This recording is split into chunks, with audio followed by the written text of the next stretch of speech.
कौन सी ऐसी शर्त है जिसकी वजह से पूर्णिया के सांसद पप्पू यादव को राजनीति से संन्यास लेना पड़ सकता है? कौन सी ऐसी शर्त है जिसे खुद से ऐलान कर कर फंस गए पप्पू यादव? ऐसे फंसे जिससे निकलना इतना आसान नहीं होगा। कम से कम ओवैसी के सामने वो आने की हिम्मत नहीं करेंगे। पप्पू यादव बाघ जैसा करेजा रखने के लिए अपने समर्थकों के बीच फेमस हैं।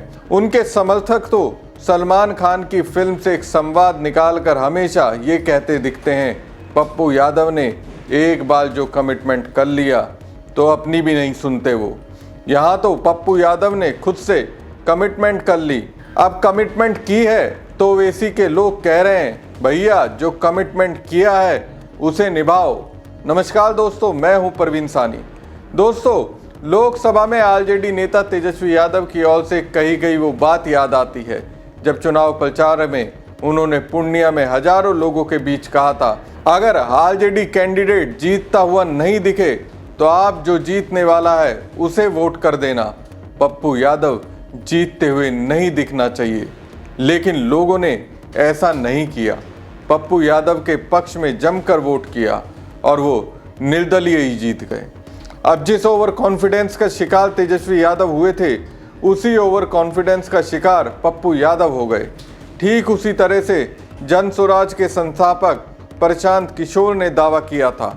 उन्होंने कहा था नीतीश कुमार की पार्टी जेडीयू को इस बार के विधानसभा चुनाव में 25 से ज़्यादा सीटें नहीं मिलेंगी, लेकिन ऐसा हुआ नहीं।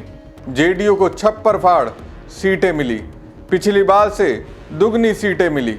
दोस्तों, बिहार विधानसभा चुनाव 2025 का परिणाम आ चुका है। एनडीए गठबंधन ने मुख्यमंत्री नीतीश कुमार और प्रधानमंत्री मोदी की अगुवाई में 243 सीटों में से 204 सीटों पर प्रचंड जीत हासिल की है और सरकार बनाने के लिए मजबूत स्थिति में है। वहीं महागठबंधन को भारी नुकसान उठाना पड़ा। इन सब के बीच ओवैसी की अगुवाई वाली पार्टी ने भी अच्छा प्रदर्शन किया, 5 सीटों पर जीत हासिल की। बिहार चुनाव के परिणाम आने के बाद ओवैसी की पार्टी के नेता और कार्यकर्ता कांग्रेस नेता पप्पू यादव को ट्रोल कर रहे हैं और इस्तीफे की मांग कर रहे हैं। पप्पू यादव जी, आप तो बहुत चिल्ला चिल्ला के कह रहे थे कि आमोर में जलील मस्तान जीतेंगे और अगर अख्तरुल इमान जीत गए और जलील मस्तान हार गए तो आप राजनीति से इस्तीफा दे देंगे। अब तो जलील मस्तान तीसरे नंबर पर आ गए, हारना तो बहुत दूर की बात है। तो अगर अब आप असल मर्द हैं तो आज शाम को 9 बजे से पहले पहले आप सांसदी से भी इस्तीफा दे दीजिए, राजनीति से भी इस्तीफा दे दीजिए और फौरन आप हिंदुस्तान की राजनीति से आउट हो जाइए, क्योंकि आपने ही कहा था कि हम इस्तीफा दे देंगे सियासत से अगर अख्तरुल इमान जीत गए। दूसरी बात, भारतीय जनता पार्टी ने पूर्ण बहुमत हासिल किया, जेडीयू ने सीटें लड़ी, जीते, सरकार बनाने जा रहे हैं। जो भी नई सरकार बन रही है, सियासी उसूल के हिसाब से मेरी शुभकामनाएं। लेकिन अफसोस इस बात का है कि कुछ लोग जो चुनावी मैदान में थे, उनके पास न तो मुस्लिम लीडरशिप थी, न नौजवानों की लीडरशिप थी, न सियासी लीडरशिप थी। भारत की राजनीति सियासी नेताओं के बल पर चलती है। सियासी नेता सामाजिक मुद्दे तय करते हैं और मैदान में उतरते हैं और पार्टियों को जीत दिलाते हैं। लेकिन कुछ लोग अपने साथ सियासी नेताओं, सियासी रहनुमाओं को छोड़कर जेएनयू के, जवाहरलाल नेहरू यूनिवर्सिटी के छात्र नेताओं के बल पर राजनीति कर रहे थे। उनकी टीम जो है वो छात्र नेताओं की टीम है, तो उनके नारे भी छात्र नेताओं वाले। दरअसल ओवैसी की पार्टी ने बिहार विधानसभा चुनाव में महागठबंधन के साथ मिलकर लड़ने की इच्छा जताई थी, लेकिन महागठबंधन ने उनके प्रस्ताव को नजरअंदाज किया। यही नहीं, महागठबंधन के घटक दल कांग्रेस के नेता पप्पू यादव ने ओवैसी को नीचा दिखाते हुए राजनीतिक चुनौती दी थी और कहा था कि आमोर विधानसभा सीट से कांग्रेस के अब्दुल जलील मस्तान जीतेंगे और ओवैसी की पार्टी के उम्मीदवार अख्तरुल इमान बुरी तरह से हार जाएंगे। साथ ही उन्होंने कहा कि अगर इस सीट से अख्तरुल इमाम जीतेंगे तो वो राजनीति छोड़ देंगे और अपने पद से इस्तीफा दे देंगे। अब हुआ ऐसा कि पप्पू यादव के दावे से उलट परिणाम आ गए।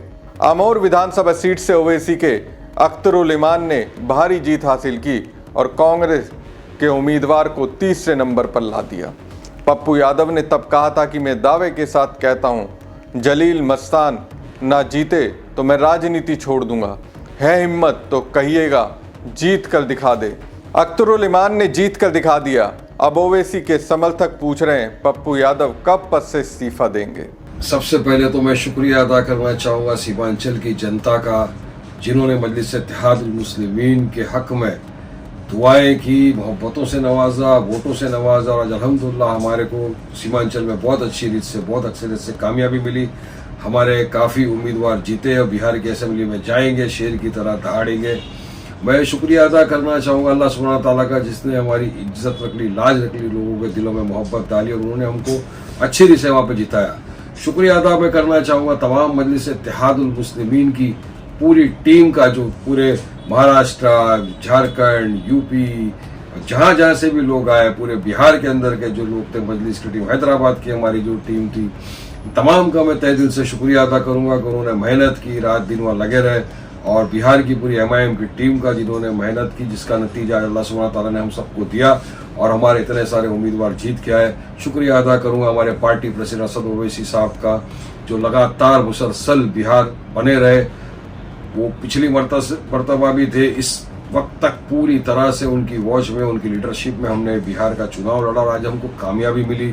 अख्तर ईमान साहब की क़यादत थी, बिहार मजलिस के जो हमारे प्रेसिडेंट, उनकी तमाम का शुक्रिया अदा करूँगा। और अब सवाल करूँगा मैं वो लोगों से, वो जो घूम रहे थे यहाँ वहाँ पर और बोल रहे थे, अरे MIM को क्या मिलेगा, देख लो, आ जाओ, नफरती चिंटुओं, देख लो। हाँ, तुम तो पीछे रह गए, इतने बरसों की पार्टी कहाँ चली गई। मैं बताना चाहूँगा, कहाँ गए वो शायर जो वहाँ शायरियाँ पढ़ रहे थे और हमको गालियाँ बक रहे थे। देखो, गालियों का नतीजा तुमको दे दिया ना, जनता जनार्दन है, जनता ने तुमको जवाब दे दिया पूरी तरह से। अब तुम शायरी पढ़ो, मुशायरे करो और अपने घर में बैठे रहो चुपचाप। और दूसरे वो कहाँ गए, पप्पू यादव साहब, उन्होंने क्या कहा था, अगर अख्तर ईमान साहब जीत गए अमौर से तो मैं अपनी सियासत छोड़ दूंगा। तो सुनो पप्पू यादव साहब, अख्तर ईमान तो जीत गए, 40,000 की मार्जिन से जीत गए, और आप जिनके लिए बैटिंग फील्डिंग कर रहे थे वो तो तीसरे नंबर पे चले गए।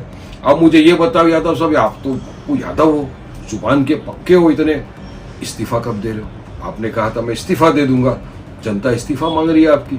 वाकई में एक जुबान के आदमी हो तो इमीडिएटली आपको इस्तीफा दे देना चाहिए। पूरे वो लोग जो हमारे खिलाफ अनाप शराब बकवास कर रहे थे, ये सीमांचल की जनता ने उन लोगों के ऊपर तमाचा मारा। हम जीते, जो जीते उनको बहुत बहुत मुबारकबादी पेश करता हूँ और मेरे को उम्मीद है कि बिल्कुल ये जाएंगे बिहार की असेंबली में तो सीमांचल की डेवलपमेंट की, विकास की, जो बढ़ता हुआ करप्शन है उसको ख़त्म करने की बात करेंगे, डेवलपमेंट करेंगे, सीमांचल को विकास की राह पे ले जाएंगे पूरी तरह।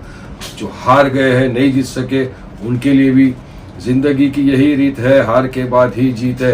हिम्मत रखो, हौसला रखो, आगे बढ़ते रहिए, यही है। अब हम तो ना इनका हिस्सा थे ना इनका हिस्सा थे, अब कोई हमारे ऊपर तो नहीं बोल सकता। हमने तो पहले बोल दिया था भाई, तुम तो साथ में नहीं लिया, हम तो लड़ रहे, और हम लड़े और अल्हम्दुलिल्लाह अच्छी मार्जिन के साथ हमको जनता ने चुन के दिया। जनता का ये मैंडेट है और डेमोक्रेसी है, संविधान है, सेक्युलरिज्म है, उसमें सबको सब मैंडेट मानना पड़ता है। और मुझे खुशी इस बात की है कि मैं भी इस बिहार के चुनाव का एक हिस्सा रहा, कैंपेनिंग में था सदर साहब के साथ, पब्लिक के साथ, देख रहे थे हम, जो दुआएं मुझे लोगों ने दिया, मैं उसका भी तहे दिल से तमाम लोगों का शुक्रिया अदा करता हूँ कि आप जो मुझे दुआओं से नवाजा, मोहब्बत से नवाजा, उसका तहे दिल से वारिस पठान आप तमाम का शुक्रिया अदा करता है। और बस एक रिक्वेस्ट करता है कि इसी तरह मजलिस इत्तेहादुल मुस्लिमीन के साथ लगे रहिए, बने रहिए। इंशाल्लाह ये तो अभी शुरुआत है, हमको बहुत आगे जाना है, हर जगह कामयाबी हासिल करनी है और लोगों की आवाज़ बनना है, हिस्सेदारी की लड़ाई लड़ना है, करप्शन ख़त्म करना है, डेवलपमेंट करना है, विकास करना है। इसी उम्मीद के साथ आपका तमाम का फिर से एक मरतबा तहे दिल से शुक्रिया अदा करता हूँ। मेरे तमाम उम्मीदवार जो MIM के जीते, उनको तहे दिल से वारिस पठान का बहुत बहुत बहुत मुबारकबादी पेश करता हूँ। अल्लाह आपको खुश रखे और अल्लाह आपको कामयाबी अता फरमाए और अब जाओ बिहार की असेंबली में सीमांचल का विकास करो, यही हम उम्मीद और इंशाल्लाह मुझे यकीन है कि आप पूरी तरह से काम करेंगे, मजलिस को आगे लेकर जाएंगे। इस जीत के बाद ओवैसी की पार्टी के नेता और राष्ट्रीय प्रवक्ता वारिस पठान ने एक वीडियो जारी कर कांग्रेस नेता को उनकी चुनौती याद दिलाई और कहा कि चुनाव परिणाम आ चुके हैं, जिसमें अमोर विधानसभा सीट पर कांग्रेस की हार हुई है और ओवैसी की पार्टी का उम्मीदवार जीत गया है। उन्होंने कहा कि पप्पू यादव को अपनी चुनौती के मुताबिक इस्तीफा दे देना चाहिए। वहीं सोशल मीडिया पर भी पप्पू यादव को खूब ट्रोल किया जा रहा है और राजनीति से संन्यास लेने को कहा जा रहा है। हमारी खबर आपको कैसी लगी कमेंट बॉक्स में कमेंट करके जरूर बताएं। साथ ही पेज को ज़्यादा से ज़्यादा लाइक और शेयर कीजिएगा। धन्यवाद।